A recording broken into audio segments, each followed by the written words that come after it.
Welcome to the Confidence in Singing podcast, where you can reclaim your voice and rediscover the joy of singing. I'm Aideen, and my guests include singers and voice experts who share their insights and journey to encourage singing for health, happiness, and fun. To support this podcast and join the Confidence in Singing community, just click on the Patreon link below. New patrons will be entered into my launch competition for a 1-hour voice coaching session. Patrons also get bonus content and access to special offers. Thank you.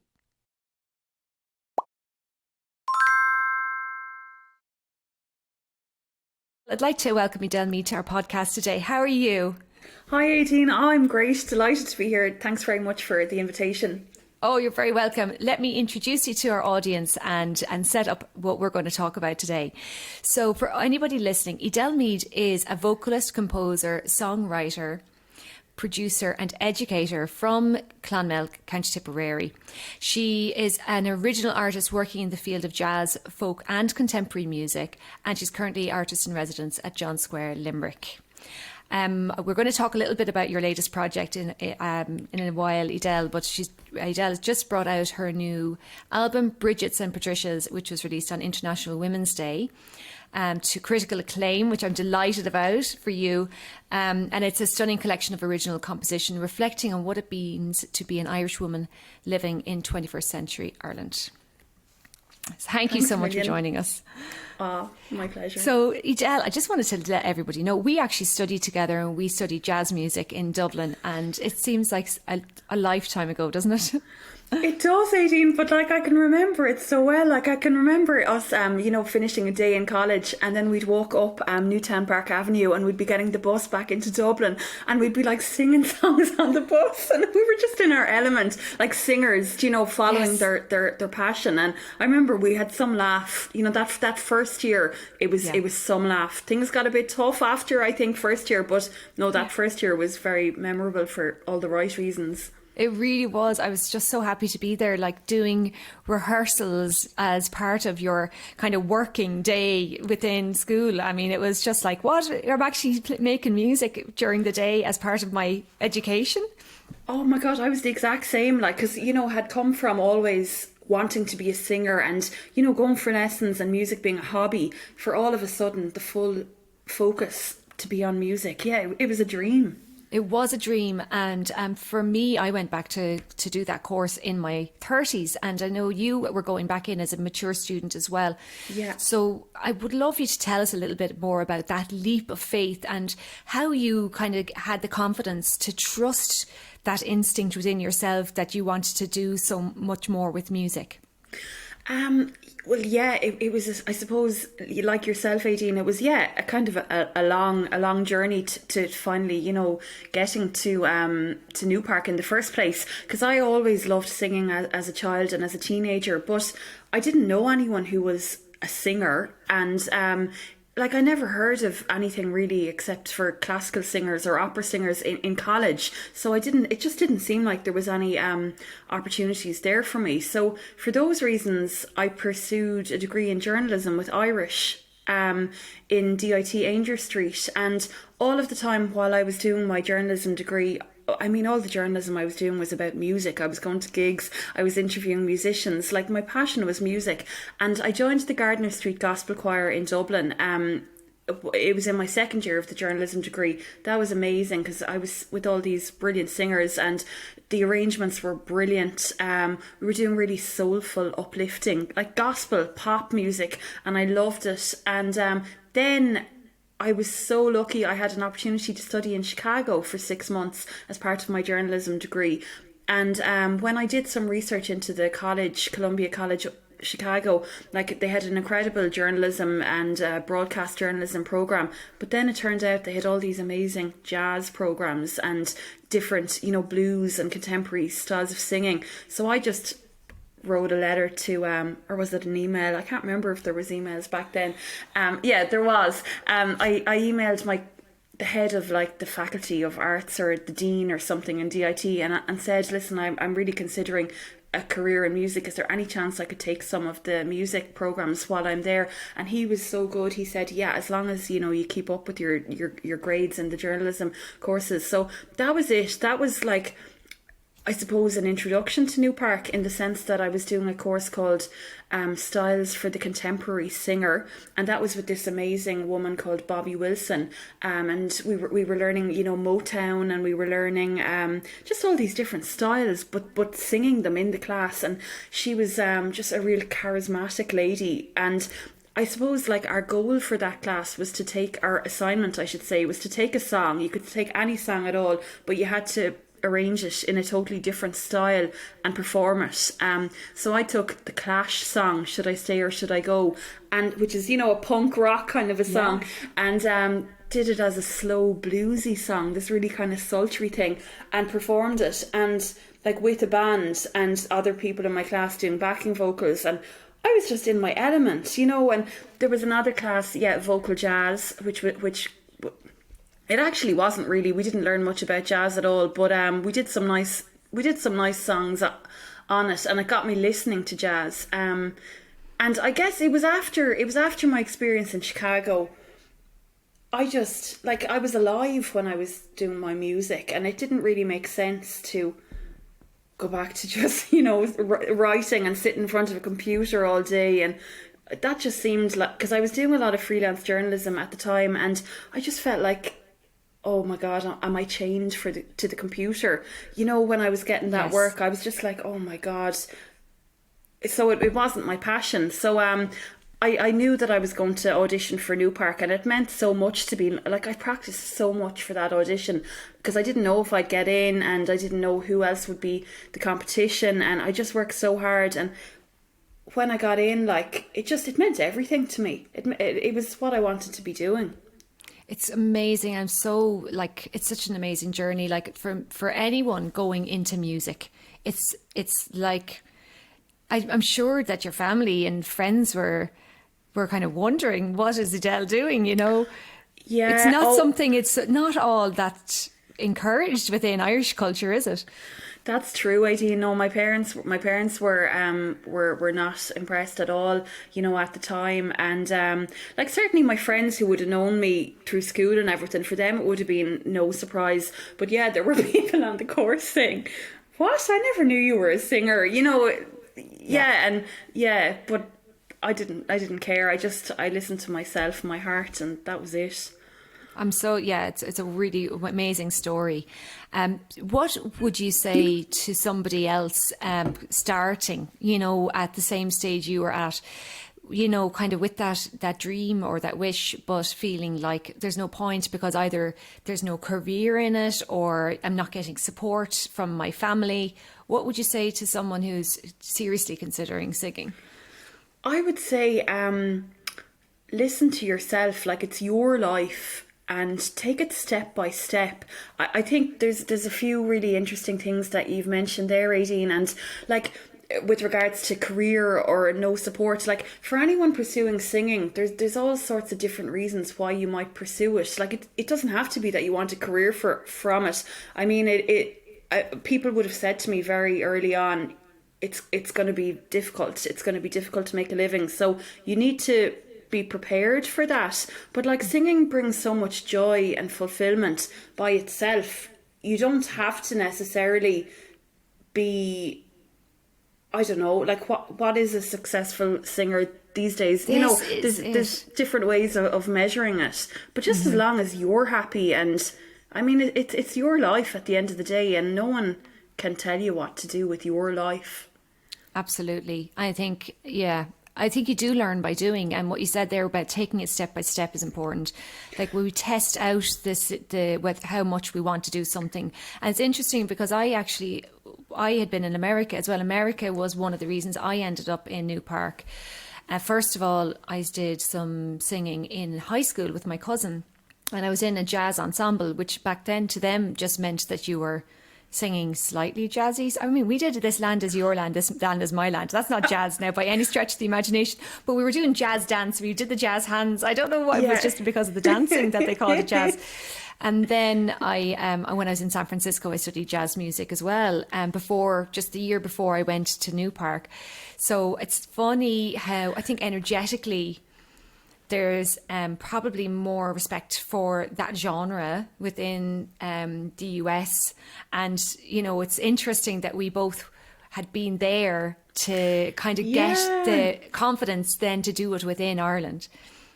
Oh, that's so interesting. Yeah, I never thought of it like that before. Yeah, that's really interesting, Aideen.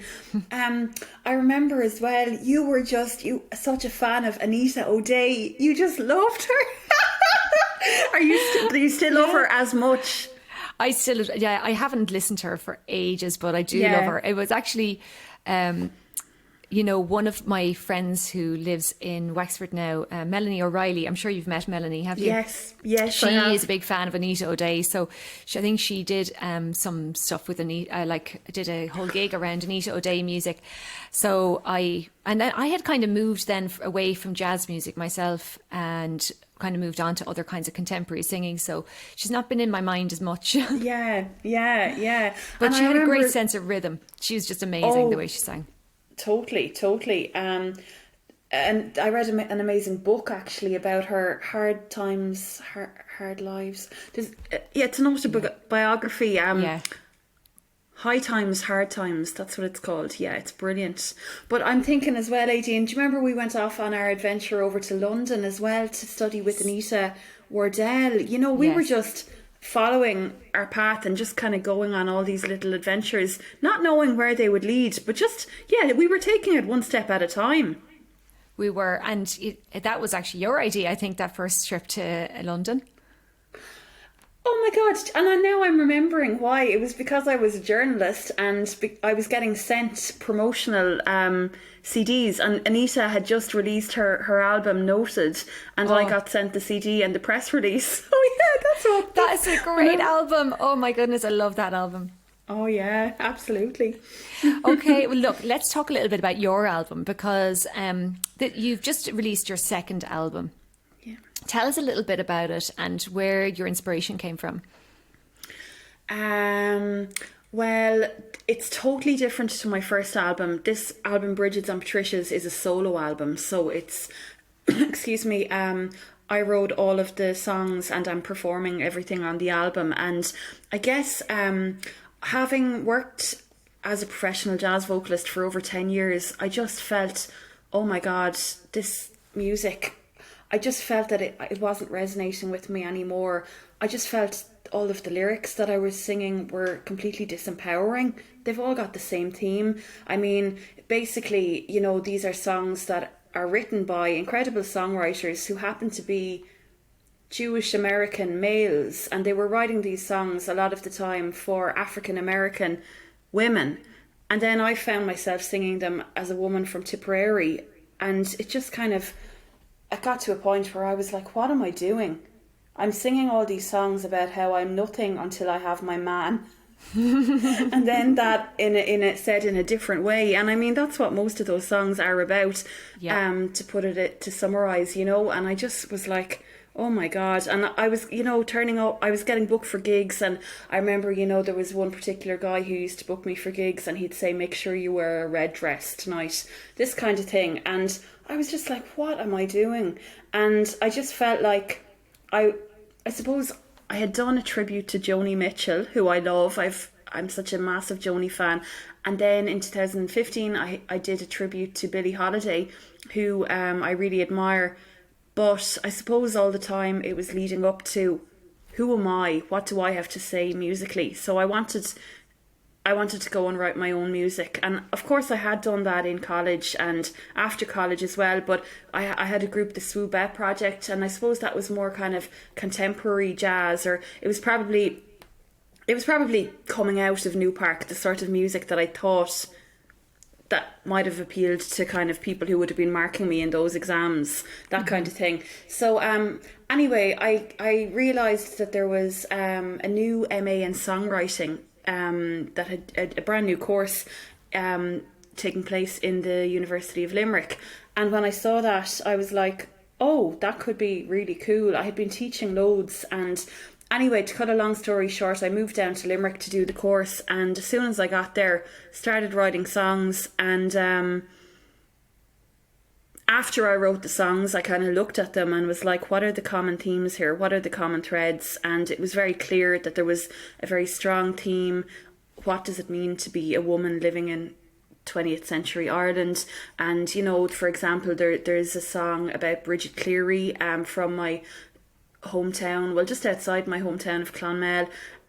She was burnt alive by her husband in 1895. He said that she was a fairy changeling.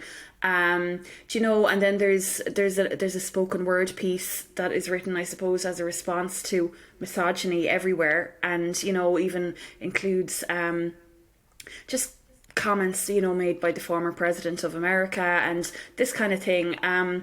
And then there's another piece that's an ode to Oliver Cromwell, which was written as a response because during my time on the Masters, I came across a book in the library that made me aware of the fact that Oliver Cromwell had sent thousands upon thousands of Irish people over to the Caribbean in the 17th century. And I couldn't believe it when I realised my surname, Aideen, is hugely popular on the island of Montserrat today in the Caribbean. Wow. And that dates back to the 17th century. So I suppose, like, with the album, I was really just trying to understand who I am. Like, here I am, because I had been singing all this music that was meant for African American women. But do you see what I'm trying to say? And I was like, who the hell am I through all this? I mean, I can really see your journey so clear there. And I think what you're saying about the jazz style, I mean, all that Tin Pan Alley songs and a lot of the songs were written for musicals and then made into kind of slightly, they were just a structure that people used in order to improvise and to have a bit of fun with the jazzy kind of, they'd change the harmonies and do all of that. But the original songs they were written to cheer people up during the Depression of the 1930s. They didn't really address anything, and they were mainly written by men. I'd say like 98% of them were. I mean, I can think of Anne Ronell, who wrote Willow Weep for Me, and Billie Holiday would have written a couple of songs, but no, like, the 95% anyway would have been written by males. And yeah, like, we have to ask ourselves, well, I certainly feel I have to ask myself, why am I singing this music today? How is it relevant today? Some of the songs are. I mean, I think, for example, if a singer was to record Strange Fruit, unfortunately, that would be as relevant today, and for all the wrong reasons. But yeah, most of those show tunes, they're a bit of fun. But I think they're a bit of fun, exactly. Yeah, they are a bit of fun. And I think as well, your journalism background, and when you were talking about how you just somehow came across a book about Oliver Cromwell, how many people would pick up a book about Oliver Cromwell to read, you know? So you obviously have a deep connection with where you're from, and, you know, you have an interest in researching and history and stuff like that, and you can see that in the themes of your songs. I think, Aideen, somewhere deep within me, I'm a truth seeker, and whether it's a good thing or a bad thing, it's very hard. I don't really tell lies, you know, and I can be quite blunt just in my personal life. So that definitely, comes through in my music as well. Like, and it's from the journalism too, because we would have been really trained to edit words, and there's no room for anything other than, you know, the bare essentials: who, what, when, where, why, how. So yeah, I'd be quite ruthless in terms of honesty. Honesty. This is beautiful. I love that. And I think that you're coming to that strength. I think there's a human power in acknowledging what's real for you and in being really honest about that. This is a very honest album, and it's hard to listen to in places because of the themes. But it's such an important message, and it's a part of the women's experience that isn't sung about very often. Yeah, that's it. I mean, I've been really blown away by the response, because I didn't know how people were going to take it. It's definitely hard to listen to in places, and it was very intense in the recording studio. You know, there's one part in that Oliver Cromwell song where I suppose like it kind of sounds weird out of context, but I'm nearly vomiting. Like the sound of vomiting. I wasn't holding back because I was trying to like, recreate hourly the experience of families being separated, of, a mother being left with a child and the father and another child being sent off. And just, yeah, trying to put that into sound. So I'm really just thrilled that it is an independent release and that there was nobody telling me what to do, because I didn't have to tone it down in any way. And yeah, definitely in some places it's intense. It is. And tell me a little bit about the response that you received, and how was that a surprise to you? Oh my God, yeah, huge surprise. Aideen, the response has been amazing. I'm blown away. Like, I think every major newspaper in the country, in Ireland, has given me like a really strong review, and it's been played across like RTE Radio 1, RTE Lyric FM, Radio na Gaeltachta, and loads of different stations around the country. It's just the messages that I'm getting from people, whether it's from reviewers or from DJs, or from people. They kind of keeps telling me like how courageous it is and how brave I am, and people keep saying to me thank you, and that's so interesting and unexpected, because when I was writing the music I was just thinking about me. Who am I? I wasn't thinking about, someone is going to say thank you. I was, so it's really interesting. But I suppose like that shows what we were talking about earlier, like music and singing is so valuable. It's so valuable, and it moves people in a way that money might not. Like if I was to give someone, say, €10, if I just said, there you go, they mightn't have the same reaction as if they listened to my album. You can't really compare. No, you definitely can't, because it's an emotional response that people are having, and like we are always exchanging energy, and money is kind of the most basic exchange, where we think we're doing good, like giving money to charity or something like that. Yeah. But what you're saying is, by you tapping into what was really, really real for you, your gift to the world isn't, philanthropy. It's raw honesty, and that's having the response that you didn't ever expect, but it's very deep. Yeah, I'm still really taken aback by it all, and I suppose it's being Irish, it's probably an Irish thing as well. I kind of, every time I get a message or something like that, I'm kind of going, what do they want? Or I'm kind of going, they don't mean, just that sort yes. of. But anyway. I understand where you're coming from, and we all struggle from time to time acknowledging and knowing our own value. Yeah. And I think the fact that you went back to college to study music was a way for you to say, I value my dream, and I value myself enough to not just take the road that everyone else travels. I'm going to take a different road that's in alignment with me. And then over the last 10 years, you've been honing your craft, and now it's like the flower blossoming at the surface. Do you know what I mean? Where it's Edel and only you and all the experience and the qualities that you've learned to how in your voice and in your presence and in knowing who you are as a person have come to fruition. Yeah, like we learn so much about ourselves through singing and through the music, Aideen. I'm sure you'd say the same. I mean, I remember again just going back to college, and you were so interested in colour, and you used to be like, I mean, appearance in the sense of wearing colours that sort of suit your aura and this kind of thing. And I think as singers, we're more sensitive to the senses, generally speaking, and what happens over time is, I think the more attention and focus that you bring to your singing practice, you become just more attuned to subtleties in the world. Like, for example, lots of my good friends are singers, and then I work with singers all the time teaching, and I feel that as a group of people, if I was to generalize, so many of us are activists or speak out against something that's wrong, or like we're all animal lovers. So many singers are vegans. I would say generally we're a very sensitive bunch.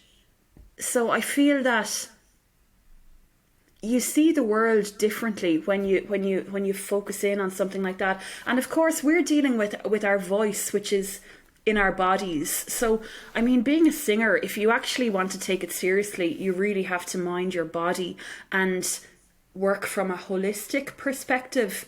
So for example, I mean, I can be a bit lazy or a bit relaxed about it from time to time, but if I was, doing gigs like pre-COVID or post-COVID, I've got to be really mindful of what I eat on the day of a gig, and what I drink. I've got to be mindful of who I'm dealing with or how I'm spending my time. In other words, it's really important to be going for walks. It's really important to be drinking lots of water. Like there's a tea that I love called Throat Comfort. It's one of those yogi teas. And, I'll eat light and definitely avoid, any mucus inducing foods. So when you're kind of paying attention to all that stuff, then I suppose moving on from that, you might have an interest in essential oils, or you might have an interest in yoga. It kind of develops. Would you say? Yeah. Would you have found that also? I would. I think what's resonating for me is the sensitivity, and also the word message. So to stand in your power and deliver a message through a song takes a huge amount of vocal control and emotional control, and you develop that through your daily awareness and your daily habits. So I could see the connections really strongly, and yoga and things like that bring us more into the moment. That's what yoga means, is union with life, union with the moment. And I think that for real performers, especially singers who perform, they have to find that centered place within themselves, that where they are in that moment, and you have to fully accept yourself. So there's a certain amount of almost personal development you've done on yourself to be able to stand up in front of a group of people and sing. You're kind of most people will avoid it at all costs. Absolutely. You're spot on, Aideen. But what I also feel is singing teaches us, because I was thinking about this earlier today when I knew I was going to be chatting to you, and my singing self, if you like, is much more, what would you say, my posture on stage is much better than my posture in real life. And when I'm on stage, I'll carry myself in the way I suppose that I would like to carry myself in life. So yeah, my singing version of me is the kind of version of me that I aspire to be in. We need to get you standing up strutting your stuff every day out in the world. And wearing heels, for example, and dressing my singing self would be my best self. But that would be the same, I suppose, for anyone on stage or on a platform. Well, you're being seen in a different way. I suppose there's two aspects to it. One is when I'm doing something I really love, I'm almost not even caring what other people are thinking. But at the same time, when you're performing, you're really mindful of everybody's. You want to perform so that they get the best from you, and that you're communicating. Because I think a lot of the time, especially for new singers, they forget that it isn't just about the sound of your voice. They forget that it's a message, it's a communication. We're saying something. And that's why your album is so powerful, I think, because you are saying something. You don't just sound like you're a good singer, because you're a great singer. And I mean, your vocals in this album are outstanding, genuinely. Oh, thanks, Aideen. Really, a beautiful job. 10 years of intense kind of immersion in your craft has paid off. Millionfold. But you're right, though. You're right in the sense of the message. Like people, when in the media, when they're asking me, it's all about the stories. Like they're interested in the subject matter. So in a way, me as a singer, as an individual, the craft of singing is overlooked because that's sort of, I've ticked the box that I'm delivering the message, and now they're more interested in the message. So that's actually really cool. I never thought about singing in that way, because we can get so caught up on, I have to get that high note, or I have to have enough breath control till the end of the phrase. You can forget what you're doing it for, apart from it being correct singing. Yes, and especially when you're teaching a lot, we get consumed by the techniques and the tips and everything. But I always say I work a lot with absolute beginners, and I get people who've only been singing for 6 or 8 weeks to sing in a concert. And the way I actually get them to do that is I get them to focus on that message. Because when your heart is in the meaning of a song, people will forgive the bad high note, no problem. And they'll applaud you for your bravery. And that's where I see people using singing then as a form of personal development, where they become more confident and they stand in their power better because they're taking a process of learning to sing. Oh, that's fabulous, Aideen. And like, you're absolutely right. Like, when there's a group of people and when there's an audience as well, everyone is there to kind of, to have a good, positive, shared experience together. So they want anyone who's getting on the stage to do well. They're behind them. They know it's not an easy thing. So, it's less about the individual and it's more about, I suppose, the joy of the song, of the music, of the shared experience, and much less about the individual, really. Yeah, and I think in Ireland, the way people would traditionally have sung songs in the pub, it wasn't for this, highbrow, perfection experience. And there's kind of a dichotomy in music these days where some listeners want that highbrow perfection and some people just want the raw emotion experience. Yeah, like I think... Oh, yeah, I know what you're saying. Just what popped into my head there as I was listening to you was, there's a big difference between singing and between performing. And not everyone who might enjoy singing lessons would need to be a performer. Like, for example, I haven't done a real gig in ages. I mean, most people haven't done gigs with the pandemic. But like, I'm always singing around the apartment, and it brings me joy just to be like humming along, and that's not me performing. And people, even if they want to go for singing lessons and explore their voice and connect with their voice for their own personal joy, I mean, that's wonderful. For some people, they'll want the opportunity to get on stage, and they'll like to be seen and heard in front of others. But that's... I wouldn't say that has to be the end goal. Mm-hmm. Yeah, and there's a lot of value. I think what we're saying is there's a value in the personal development of yourself within your singing. There's value with just enjoying singing around the house.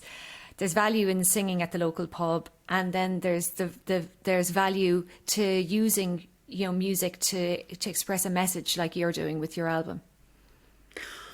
Yeah, there's so much, isn't there? And like, the thing is as well, I suppose, if a person does want to perform on the stage, well, then in a way you're inspiring somebody else to go and pursue their voice. It's the kind of the community aspect of it again, and it's just a good thing to do, to express yourself, isn't it? And I mean, it kind of regulates the moods, and it helps us to relax and to focus. Like, it's just, it's so enjoyable. It is. And I mean, from the psychology end as well, it helps your left and right brain interact. And we know it's very good for our general health and your oxygen levels in your brain. And it's very good post-COVID, apparently, as well, for people who've had breathing issues from COVID. Wow. So I've seen some teachers in the UK are running classes specifically for people who have suffered with COVID to learn singing, just to improve their breathing. Wow. So I think everybody listening, we must have convinced you all by now to start singing if you don't already sing. Aideen, would you have Oh, sorry. No, go on. No, go ahead.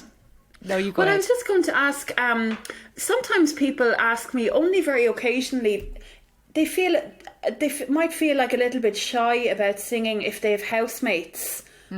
Or if you're in a house share situation and like it's not just your family type thing, they're people who you're sort of living with but they don't know you, and if they might be trying out singing lessons but they feel a little bit kind of shy about practicing where they can be heard. Have you had that? Absolutely. And even in my family, I mean, I wouldn't have practiced if anybody was in the house years ago, but you have to get over that. And I think it's we need to ask permission when we're in shared spaces, and particularly during COVID, we're kind of in each other's faces a lot.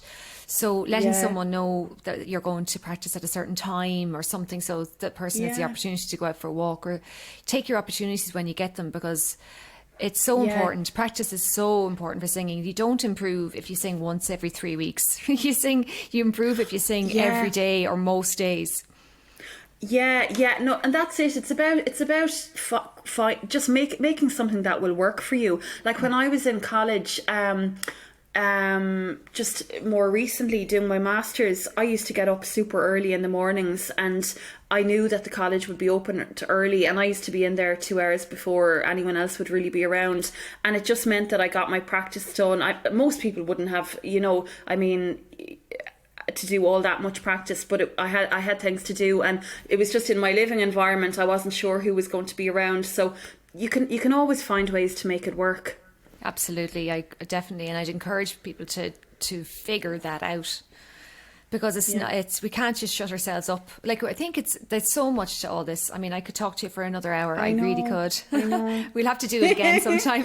But we're kind of getting towards the end of our allotted time for this podcast, and I'd like to thank everybody who's listening, and definitely get in touch with myself or Edel if you have any question or comments. And we both teach, so you're welcome to contact either of us for a singing lesson and try it out. So tell us a little bit about how people can get in touch with you, Edel, how they can get your album, maybe what kind of platforms it's available on, and that kind of thing. Sure, yeah. So my website is probably the best place to go to, edelmeade.com, and certainly you can order a CD from the website, or book a singing lesson. Or if you want to get a digital copy of the album, Bandcamp is the best place to go, and I'm available on all the usual social media platforms. Fantastic. It's great to have you here. We're going to play a song from your album next. Would you like to introduce it and tell us a little bit about it? Yeah, so this is a song I wrote called Hold On, and this one is actually probably one that's a little bit different from the other songs on the album. It's got a very positive, uplifting message, and I wrote it shortly after the passing of Aretha Franklin, a singer who I absolutely adore. And I guess I was looking at some of the songs that she wrote, and just I wanted to honour her incredibly soulful sound, and also sort of pay a bit of a tribute to Carole King, who's another wonderful songwriter. So I was kind of looking at some of the work that they would have both done, and this is a song called Hold On. Well, thank you so much, Edel, for joining us. We're going to play Hold On at the end now, and it's been an absolute pleasure to have you with us, and I hope we get to do this again. Thank you so much, Edel. Thank you so much, Aideen. Somebody told me you were feeling blue. You can count on me to be there for you. Just remember, when times get tough, you got this. You are strong enough, and hold on, hold on, hold on now.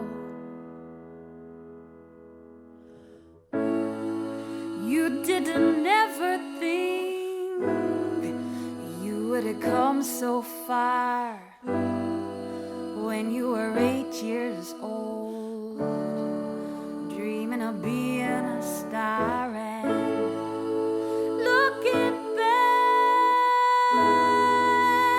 to where you've come from, long, long way. Now it's time to sing your song and hold on. Hold on. Hold on now. What have they done to you that you would doubt your power? What have they said to you? 'Cause you